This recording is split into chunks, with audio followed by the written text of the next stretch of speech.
Editor's note: the following account has been reconstructed from a weathered journal discovered by hikers in the Superstition Mountains on March 14, 2024.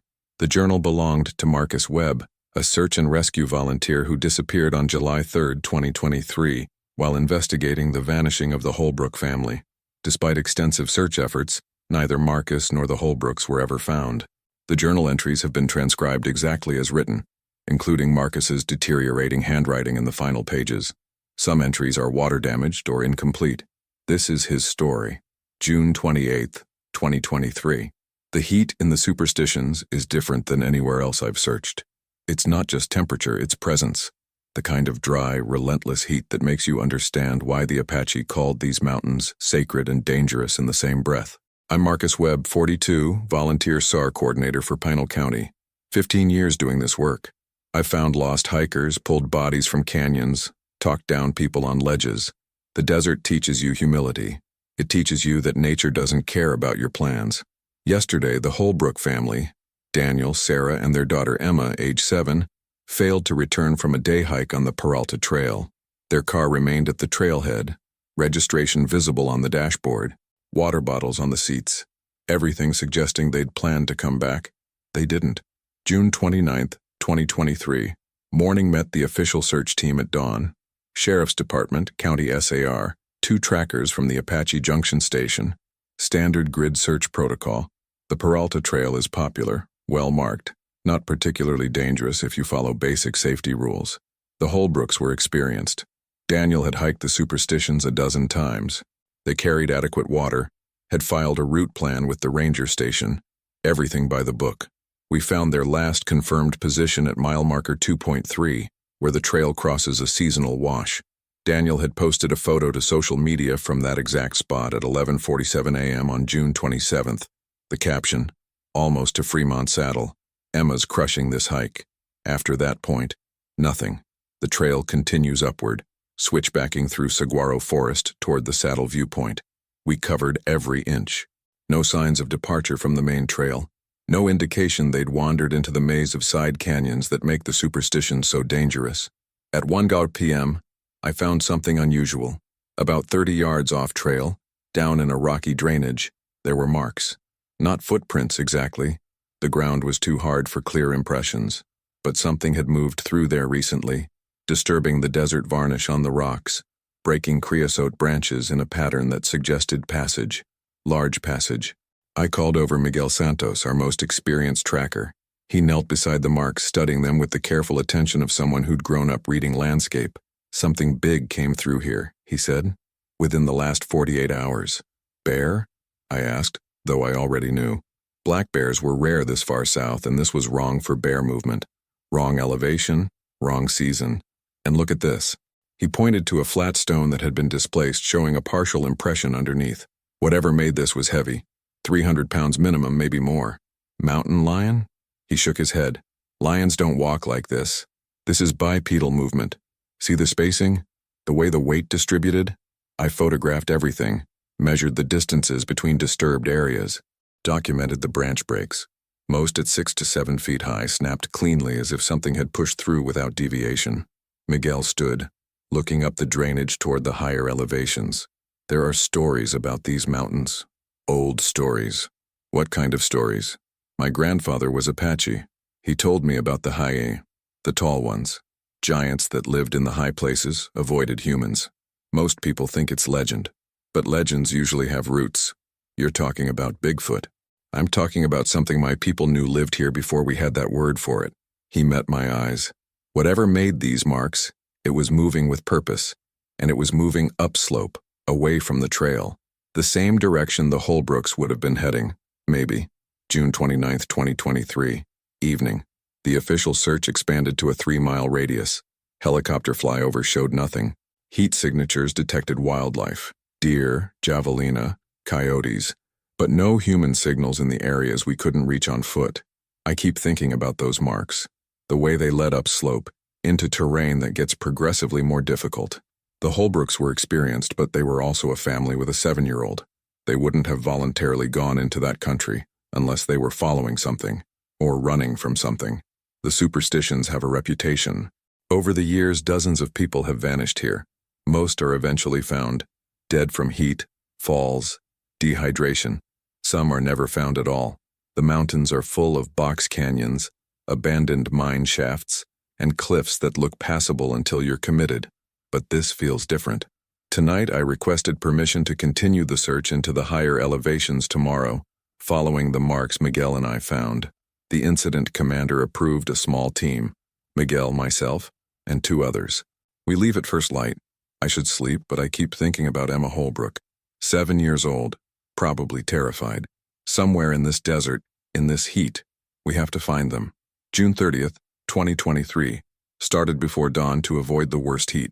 Our team, Miguel, myself, Deputy Ramirez from the Sheriff's Department, and Lisa Chen, a geologist who knows these mountains better than anyone. We followed the marks upslope from where Miguel and I had found them yesterday. The terrain quickly became difficult. Loose scree exposed rock faces navigating around cliff bands. This was not family-friendly hiking territory, but the marks continued, methodical, purposeful, leading us higher. At elevation 4,200 feet, we found the first real evidence, a child's water bottle, pink with a unicorn sticker, still half full. Emma's, I said, recognizing it from the photos the family had provided. She was here, but the bottle wasn't dropped or lost carelessly. It was placed, set upright on a flat rock, positioned so it would be visible from the approach we'd taken. Someone left this for us to find, Lisa said. Or something, Miguel added quietly. We pressed on. The marks became easier to follow. Whether because the terrain allowed clearer signs or because whatever made them was moving less carefully, I couldn't tell. At 4,800 feet, we entered a narrow canyon I'd never seen on any map. The walls rose 50 feet on either side, sandstone carved by ancient water into smooth curves. The temperature dropped noticeably, shade finally, after hours of direct sun. Halfway through the canyon, we found the camp. Not the Holbrooks' camp, something else. In a sheltered alcove protected from wind and rain, there was evidence of habitation. Old evidence. The remains of a fire pit, rocks arranged in a circular pattern, sticks and desert grass woven into what might have been a sleeping platform. But there was recent evidence too. Fresh scat, large and unusual. Tufts of coarse hair caught on rock protrusions. And markings on the canyon wall. Deliberate scratches or carvings forming patterns I couldn't interpret. Lisa photographed everything while Ramirez radioed our position to the command post. Miguel stood at the far end of the alcove studying something. Marcus, look at this. He was examining the canyon wall. More markings, but these were different. Smaller, more recent. Scratched with something sharp, maybe a rock or a stick. They formed letters. Help written in shaky child-sized script.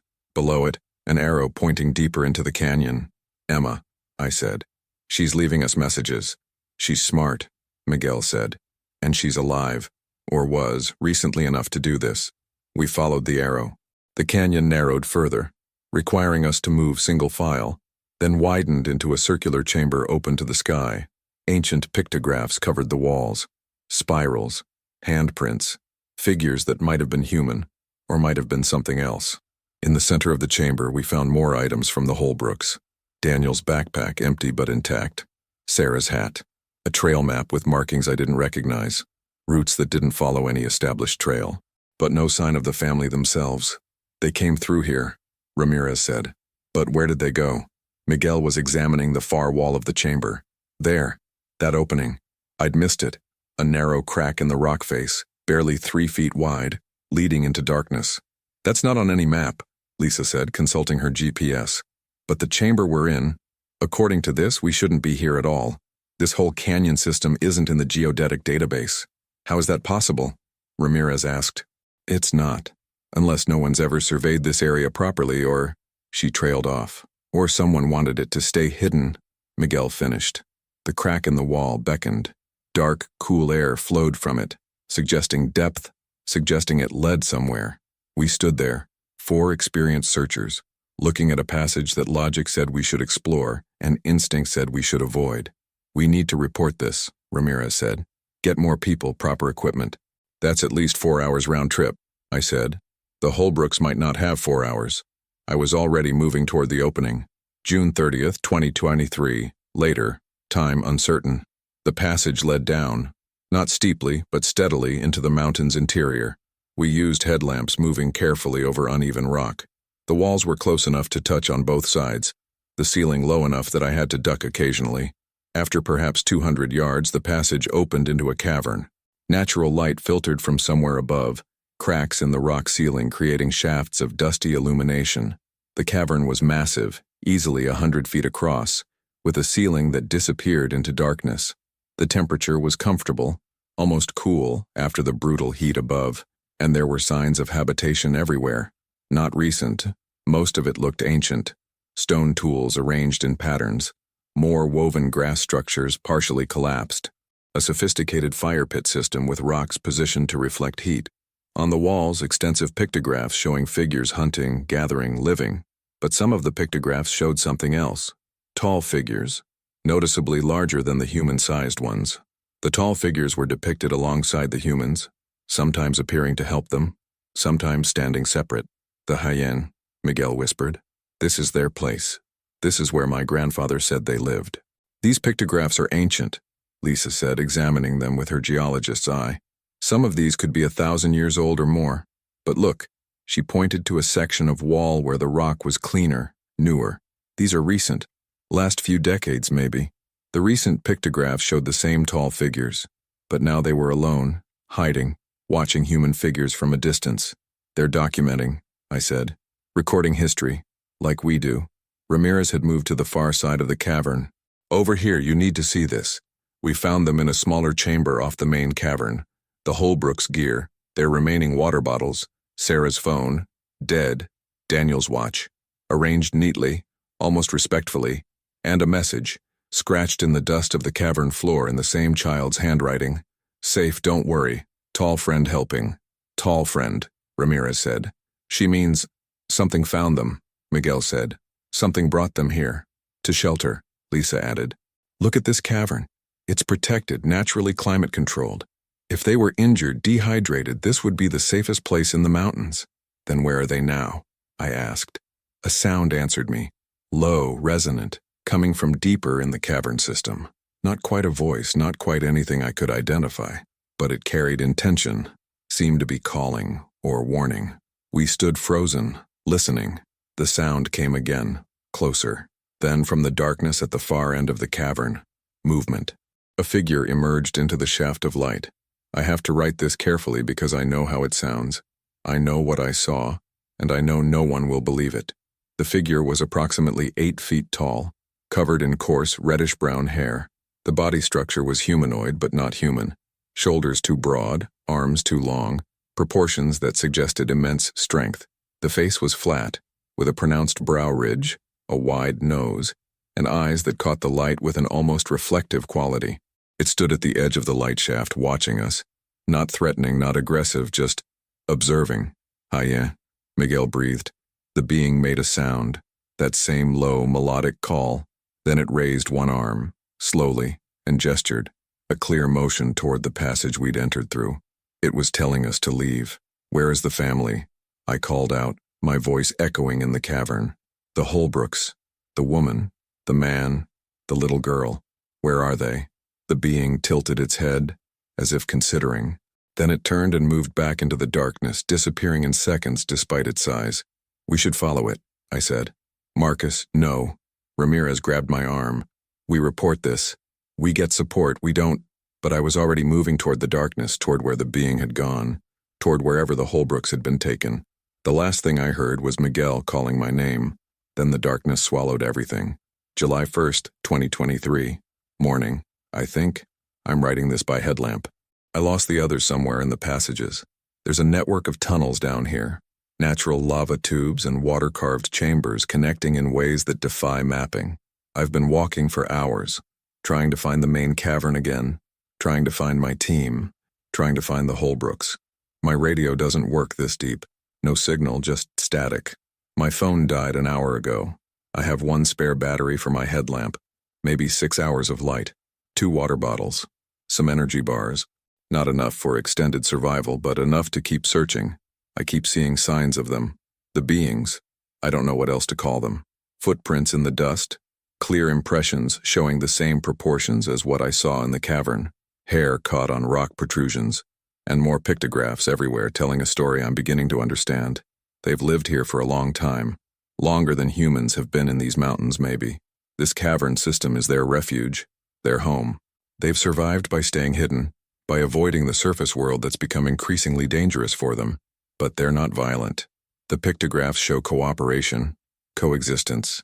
They depict the beings helping humans who wandered into the mountains, leading them to water, sheltering them from storms, guiding them back to safety.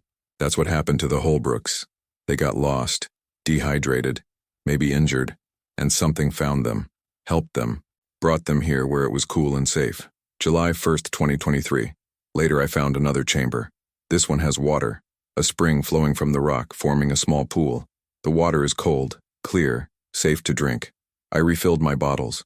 On the wall beside the spring, more recent markings. Not pictographs, actual writing, English. In Emma's handwriting, July 28th. Dad's ankle is better. Mom says we have to trust them. The tall ones are nice. They bring us food. I miss home. Please find us. July 28th. That was yesterday. They're still alive. Still here. But where? I called out, my voice echoing through the passages. Daniel. Sarah. Emma. It's Marcus Webb. Search and rescue. Can you hear me? Only echoes answered. I have to make a choice.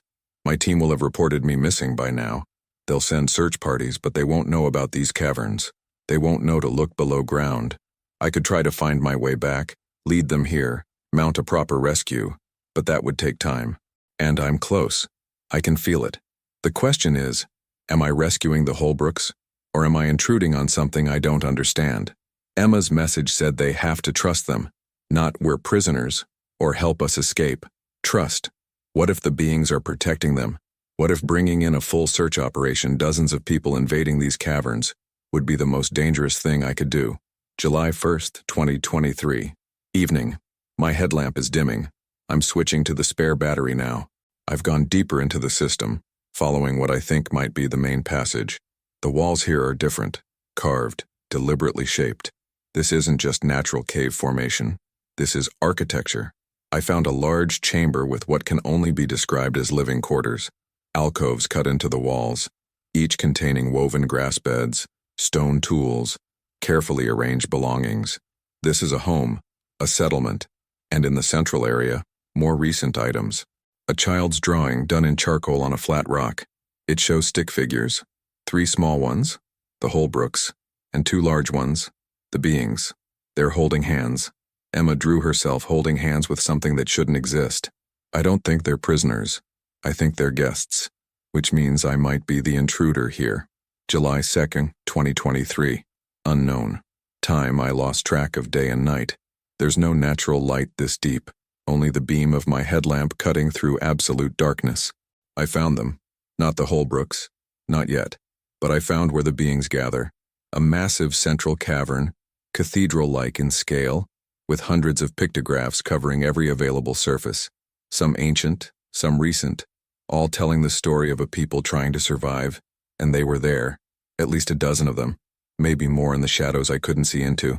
Different sizes, adults, and what must have been juveniles, family groups. They were sitting in a rough circle making sounds to each other. Communication, language. I stayed at the entrance, not moving, hardly breathing. My headlamp illuminated me clearly. They knew I was there. For several minutes, nothing happened. We existed in mutual observation, me at the threshold, them in their gathering place. Then one of them stood. Older, I thought, with graying hair visible even in the dim light. It moved toward me slowly, deliberately. I should have been terrified, but I wasn't. There was something in the movement, the approach that communicated intention without threat. It stopped about 10 feet away and made a sound, complex, modulated, almost musical. Then it gestured toward my headlamp. I understood. The light was bothering them. I'm sorry, I said, knowing it probably couldn't understand words, but hoping tone might convey meaning. I'm looking for the family, the humans, 3 of them. I'm trying to help. The being tilted its head, listening. Then it made another gesture, beckoning, the universal signal to follow. I turned off my headlamp. In the darkness, I heard movement around me. Panic flared. I was blind, surrounded, completely vulnerable. But then something touched my hand. gently, guiding. We walked through the darkness together. I had no choice but to trust. No light, no sense of direction, only the careful guidance of something I couldn't see. We moved through passages, turned corners I couldn't track, descended and climbed in ways I'd never retrace. Then light appeared ahead. Not my headlamp, natural light, filtering from somewhere above. We emerged into another chamber, smaller than the cathedral but still substantial. Sunlight streamed through a complex series of cracks and holes in the ceiling, creating patterns on the floor like a natural skylight. And there they were, the Holbrooks, all three, alive. Daniel was lying on a grass bed, his ankle wrapped in what looked like woven plant fibers and mud, a primitive but effective splint. Sarah sat beside him, looking thin but alert. Emma was drawing with charcoal on a flat section of wall, adding her own pictograph to the ancient art surrounding her. They saw me and froze. "Marcus," Sarah's voice was hoarse. "How did you found us?" "Your daughter left breadcrumbs," I said. "Emma, you're very smart."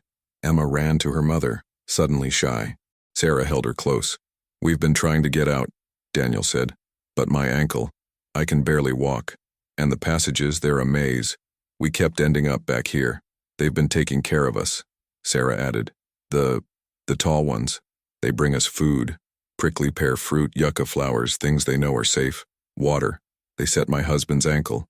Emma's been teaching one of them to draw. She said it so matter-of-factly as if it were normal, as if she'd adapted to the impossible because survival required it. "I'm here to get you out," I said. "The whole county is searching for you. Can you find the way?" Daniel asked. "Because we've tried so many times." I looked back toward the passage where I'd been led. The being that had guided me was gone. In the darkness, I had no idea which direction we'd come from. I thought I could, I admitted. But now, I don't know. We were all lost together. July 2nd, 2023. Later, we've been trying to navigate out for hours. Daniel can walk with support, but slowly. Emma is tired. Sarah is holding together through sheer determination. And I'm realizing the terrible truth. I'm as lost as they are. My radio still gets nothing but static. My spare headlamp battery is at half power. We're conserving light, using it in short bursts to check passages, then moving in darkness to save energy. The beings appear occasionally, never threatening, always at a distance, watching. Sometimes one will make a sound and we'll realize we've been going in the wrong direction. They're hurting us, I think, guiding us. But toward what? "Marcus," Sarah said during one of our rest periods, "you need to understand something. They didn't kidnap us. They saved us." She told me the full story. How Daniel had twisted his ankle badly on the trail. How they'd gotten disoriented trying to get back, ended up in the higher elevations as the heat grew severe. How Emma had started showing signs of heat exhaustion. They'd found shade in a canyon, but Daniel couldn't walk and they had no cell service to call for help. "That's when it appeared," Sarah said. "Just standing at the entrance to the canyon. We thought we were hallucinating. But then it gestured for us to follow, and Emma said, 'Mom, I think it wants to help us.' So you followed it." We didn't have much choice. Daniel couldn't walk on his own and we were out of water. It led us to the cavern entrance, helped Daniel down the passage. Once we were inside, others appeared. They gave us water, food. They treated Daniel's ankle. They've been protecting us. From what? From dying in the desert, Daniel said.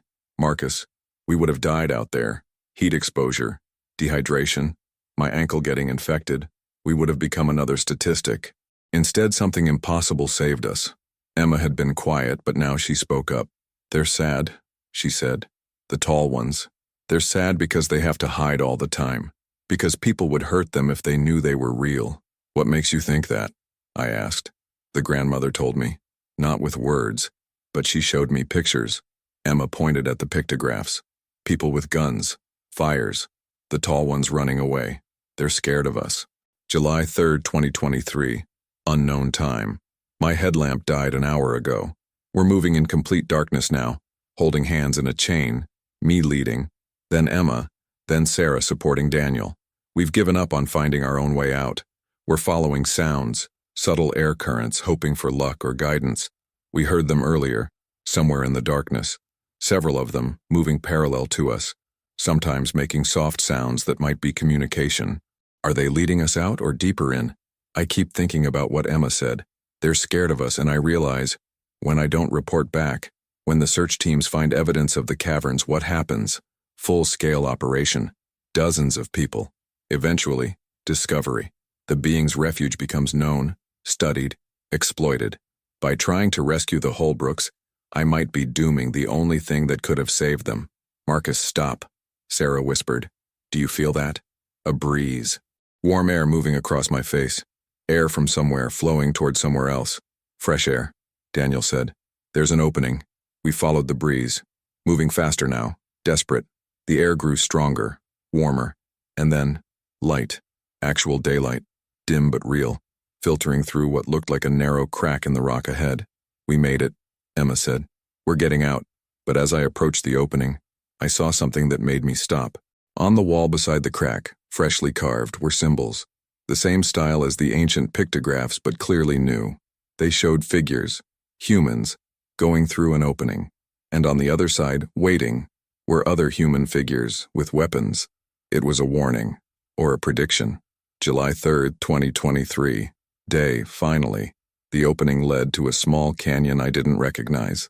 We squeezed through one at a time, emerging into brutal afternoon sun after so long in the cool darkness. The heat hit like a physical blow. Where are we? Sarah asked, shielding her eyes. I checked my GPS unit. Still functional, miraculously. About 5 miles northeast of where you disappeared. We're in the Superstition Ridgeline area. Restricted access. Most people don't come up here. So we're safe? Emma asked. Before I could answer, I heard it. The distant thump of helicopter rotors. They'd found us. Or we'd been found. The search operation, still ongoing, must have spotted us emerging. Daniel started waving his arms, signaling. Sarah was crying. Relief. Exhaustion. The release of days of stress. Emma just sat down, suddenly looking like the exhausted 7-year-old she was. I looked back at the opening we'd emerged from. It was barely visible, just another crack in the sandstone. Easy to miss if you weren't looking for it. The entrance to a world that wanted to stay hidden. And standing just inside, far enough back to avoid the sun but close enough to see, was one of them, the older one that had guided me. Watching us leave, we made eye contact across that distance. I raised my hand slowly, not waving, not signaling to the helicopter, just acknowledging, thanking. The being mimicked the gesture. Then it turned and disappeared into the darkness. The helicopter landed 20 minutes later. EMTs, sheriff's deputies, Incident Commander Chen, who'd been coordinating the search. Everyone talking at once, asking questions, checking vitals, radioing that the Holbrooks had been found alive. Where were you? Chen asked me. We've been looking for you for 3 days. Your team came back 2 days ago and said you'd gone into a passage alone. What the hell were you thinking? I found them, I said. That's what matters. They helicoptered the Holbrooks out immediately. Daniel needed proper medical care. Emma was dehydrated. Sarah was exhausted. I watched them lift off, watched Emma's face pressed against the window looking down at the mountains that had almost killed her but ultimately saved her. Chen wanted my full report. Where exactly we'd been, how I'd found them, the route in and out. Standard procedure for a successful rescue. I looked at him, at the deputies, at the whole apparatus of official response. I thought about the pictograph warning, the weapons, the fear. They were in a cave system, I said. Complex network. I got lost myself. Eventually found them and we navigated out. Lucky, really. Could have gone either way. Show us the entrance. We need to document the site. Make sure we can find it again in case someone else gets lost there. I don't think I can find it again, I said. It all looks the same up here. Could take days of searching. Chen's eyes narrowed. Marcus, you're a professional. You don't just lose a location.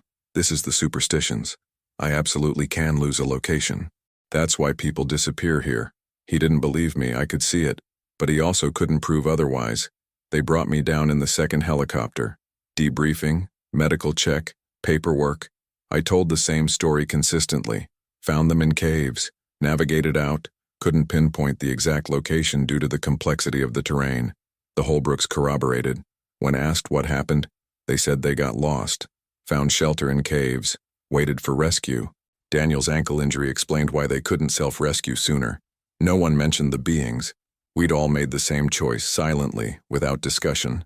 Some secrets are too dangerous to share. July 15th, 2023. 2 weeks since the rescue. The Holbrooks are home. Daniel's ankle healing well.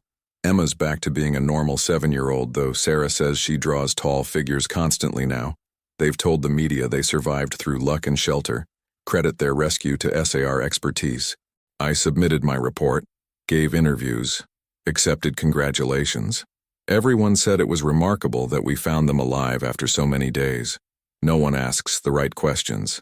But Chen is suspicious. He's requested follow-up surveys of the area, wants to map the cave system for future search operations. I know what he's really looking for. Evidence. July 20th, 2023. Went back to the superstitions today. Not officially, personal time, personal reasons. I hiked up to where we emerged from the caverns. The opening is gone. Not covered. Gone. The rock face is continuous, solid, showing no signs of any crack or passage. Either I remembered the location wrong, or something sealed it. Deliberately. I searched for 3 hours. Found nothing. They've protected themselves. Erased the evidence. Made sure no one can follow. Smart.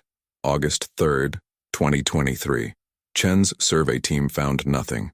They spent a week combing the ridgeline, ground-penetrating radar, thermal imaging, the full technical arsenal. No caves, no passages, no evidence of any underground system in that area. Their official conclusion: the Holbrooks and I must have been in one of the known cave systems further south, and stress exhaustion confused our memories of the location. Case closed. Another successful rescue in the superstitions. Another group of hikers who got lucky. I've been thinking about luck a lot lately. August 15th, 2023. Received a package today. No return address, no note. Inside was a flat stone, smooth river rock.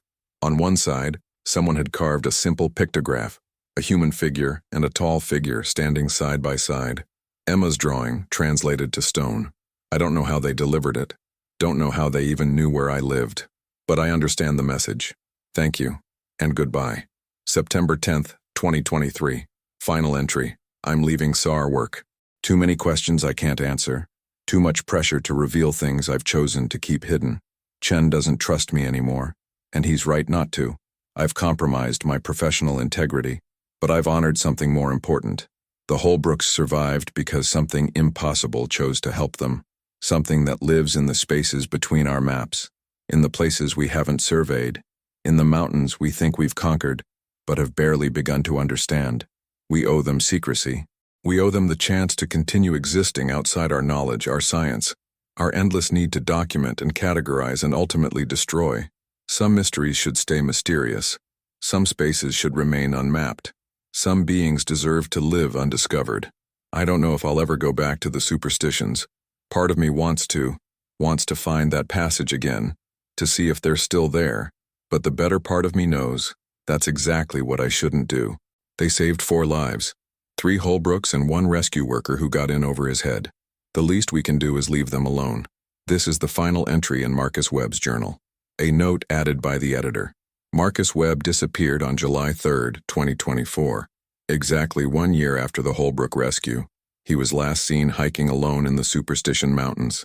His vehicle was found at the Peralta trailhead, keys on the dashboard. Despite extensive searches, he was never found. This journal was discovered 9 months after his disappearance in a location approximately 6 miles from any established trail. There were no other belongings with it, no camping gear, no indication of what might have happened to him. Sarah Holbrook was contacted for comment. She would only say, "Marcus understood something most people don't. Sometimes the greatest act of courage is walking away from discovery." The search for Marcus Webb remains open, but inactive. The Superstition Mountains keep their secret still.